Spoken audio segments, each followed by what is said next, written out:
दीदी, आज दोपहर के खाने में क्या सब्जी बनाऊं? छोटी, एक रस वाली सब्जी बना ले और एक सूखी सब्जी बना लेते हैं। तुम एक काम करो, तुम सब्जियां बना लो, मैं दाल चावल चढ़ा देती हूँ। ठीक रहेगा ना? जैसे तुम्हारे भैया और ये आएंगे तो हम रोटियां सेक देंगे। हाँ दीदी, ठीक है। आजकल महंगाई कितनी बढ़ गई है छोटी। इतनी सब्जियां महंगी आने लगी है। अभी कुछ समय पहले की बात थी, कितने सस्ते में सब्जियां मिल जाती थी। तुम्हारे भैया कल ही लाने गए थे, इतना महंगा महंगा सब्जी लेके आए हैं और खत्म होने पे तुरंत 2 दिन में खत्म हो जाती है सारी सब्जियां। हाँ दीदी, सही बोल रही हैं आप। आजकल सब्जियों के दाम, सारी चीज़ों के दाम कितने बढ़ गए हैं। कमाने वाला अगर घर में अच्छा ना हो तो घर की स्थिति बहुत खराब हो जाएगी। और नहीं तो क्या, अब हमारे ही घर में देख लो, कमाने वाले तुम्हारे भैया और बस देवर जी, और खाने वाले इतने लोग। हाँ दीदी, बिल्कुल सच बोल रही हैं आप। और ऊपर से ननद रानी पता नहीं कब जाएंगी ये वापस अपने ससुराल। इतने दिनों से बैठी हुई है और साथ में उनका बच्चा भी, पता नहीं कितने दिनों से यहाँ है और कितने दिन और रहेंगी।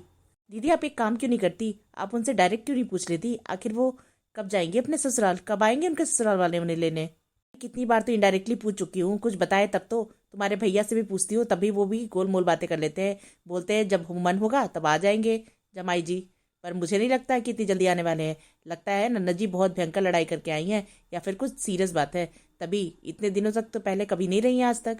हाँ दीदी, मुझे भी दाल में कुछ काला लग रहा है। पता नहीं क्या होगा आगे। कहीं पूरे टाइम अगर यहाँ पे रहना पड़ गया तब तो हमारे घर का जो स्थिति है बहुत खराब हो जाएगा। अरे छोटी, शुभ शुभ बोलो, ऐसा नहीं होना चाहिए। पहले ही इतने लोग हैं घर पे, और ऊपर से 2 लोगों का बोझ कहाँ से उठाएंगे तुम्हारे भैया और देवर जी? भाभी, खाना बन गया क्या? चिंटू भूखा है, उसे खिला देती मैं सोच रही थी। नहीं ननद जी, अभी खाना नहीं बना है। बस छोटिया सब्जी काट रही है और मैं चावल दाल चढ़ा दूंगी, और तुम्हारे भैया आएंगे तब रोटियां बनेगी। और अगर चिंटू को भूख लगी है तो क्या तुम रसोई में आके उसके लिए 2 रोटी नहीं सेक सकती हो? क्या हमारे भरोसे बैठी हुई हो? माँ हो ना तुम।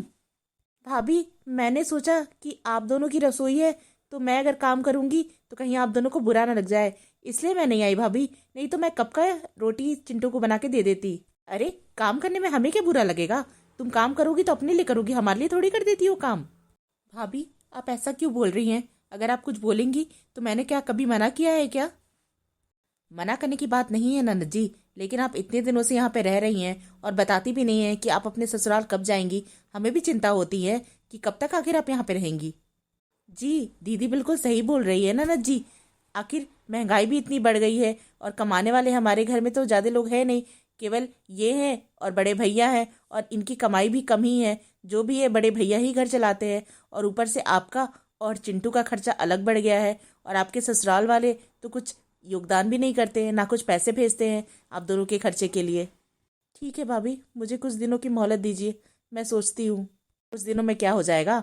4 महीने तो हो गए हैं और पता नहीं कितने महीने ये रहेंगी। इतने महीनों से तो खर्चा हम ही चला रहे हैं और आगे भी हमें ही चलाना पड़ेगा।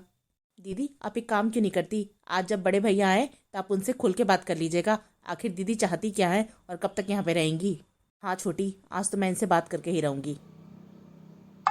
अरे पूजा बहन, तुम यहाँ पे अकेले क्यों बैठी हुई हो और इतनी गुमसुम क्यों हो? बताओ मुझे। कुछ नहीं भैया, आज बस माँ की बहुत याद आ रही है। आज माँ होती तो मुझे ऐसे दुखी या रोना नहीं पड़ता इस घर में। ऐसे क्यों बोल रही हो बहन? क्या हमारे परवरिश में कुछ कमी रह गई? क्या माँ के बाद मैंने तुम्हारा अच्छे से ध्यान नहीं रखा? अगर कुछ समस्या है तो मुझे बताओ। क्या तुम्हें किसी ने कुछ बोला है? क्या बुरा भला बोला है? बताओ मुझे। भैया, मेरी एक बात मानोगे? बुरा तो नहीं मानोगे अगर मैं कुछ बोलूँ तो? अरे नहीं बहन, तू मेरी बहन है, कुछ भी बोल सकती है मुझे। बोल बोल। भैया, मैं अब यहाँ नहीं रहना चाहती, और ना ससुराल वाले मुझे रखना चाहते हैं और ना मैं वहाँ पे रह पाऊँगी।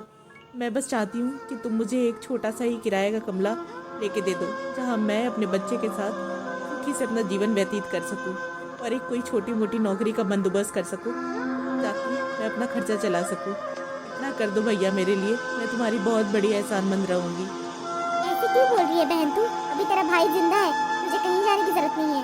तुझे किसी ने बोला क्या कुछ? क्या तेरी भाभी ने कुछ बोला? तो बता मुझे, मैं उनकी खबर लेता हूँ। भैया, भाभी भी सही की बोल रही हैं। कब तक मैं आखिर यहाँ पे उनके सर पे बोझ बन के बैठी रहूंगी? आखिर कमाने वाले आप और छोटे भैया ही हैं केवल, और खाने वाले इतने लोग, ऊपर से मैं और मेरा बेटा का बोझ। नहीं भैया नहीं, मैं अपने और अपने बेटे की जिम्मेवारी खुद लेना चाहती हूँ।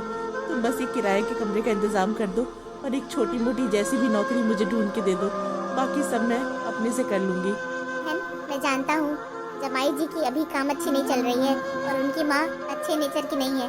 वो तुझे वहाँ पे चैन से नहीं रहने देती, तुझे बहुत टॉर्चर करती है, इसलिए तो खुशी से यहाँ नहीं रहने आई है, बल्कि मजबूरी में रह रही है। और तेरी भाभियाँ इस बात को नहीं समझेगी। मैं भी उनसे बात करता हूँ। सुनीता, ओ सुनीता, कहाँ हो? इधर आओ। आई जी।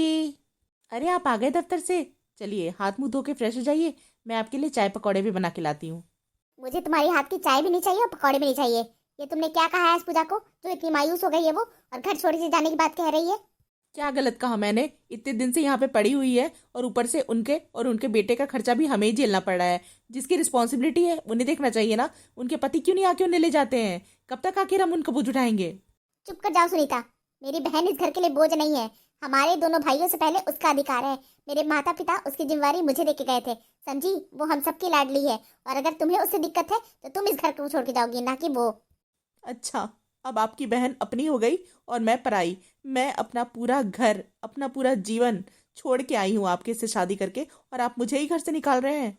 मैं तुम्हें घर से नहीं निकाल रहा हूँ, मैं तुम्हें तुम्हारी भाषा में जवाब दे रहा हूँ। अगर तुम मेरी बहन को घर से निकाल सकती हो, जिसका उसका खुद का घर है, तो मैं तुम्हें उसके घर से क्यों नहीं निकालूंगा, जबकि तुम्हारा बर्ताव इतना गंदा है उसके प्रति। मैंने कोई गंदा बर्ताव नहीं किया उनके साथ, मैंने सच ही बोला है। अगर वो यहाँ रहना चाहती है तो शौक से रहे, पर उन्हें तो कमाना चाहिए ना। उन्हें अपने बेटे की जिम्मेवारी उठानी चाहिए। आप दोनों कब तक उनके बेटे की और उनकी जिम्मेवारी उठाएंगे? जैसे मैं तुम्हारी और अपनी बच्ची की जिम्मेवारी उठा रहा हूँ, वैसे अपनी बहन की जीवन भर उठा सकता हूँ, समझी तुम? इतना कमजोर नहीं हूँ मैं। और क्या मैंने तुम्हारे और बच्ची की परवरिश में कोई कमी की है? तुम्हें कोई शिकायत का मौका दिया है? तुम्हारे जरूरतों का सामान लाके नहीं देता हूँ मैं जानती हूँ आप एक बहुत जिम्मेदार पिता भी हैं और पति भी हैं और एक बहुत अच्छे भाई भी हैं। मैं आपसे कोई शिकायत नहीं कर रही हूँ, लेकिन उनको भी तो समझना चाहिए कि आखिर वो कब तक यहाँ पे रहेंगी।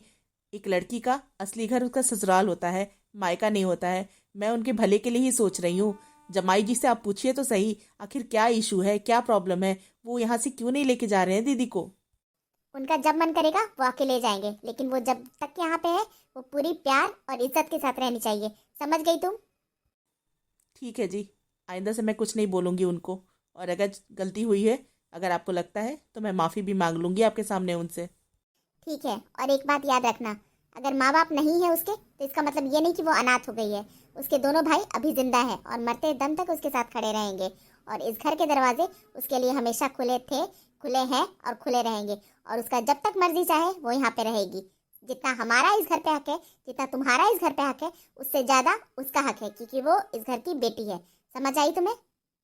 ठीक है जी, मुझसे गलती हो गई, मैं अनजाने में ही कुछ ज़्यादा ही बोल गई। आपको जैसा ठीक लगे वैसा करिए।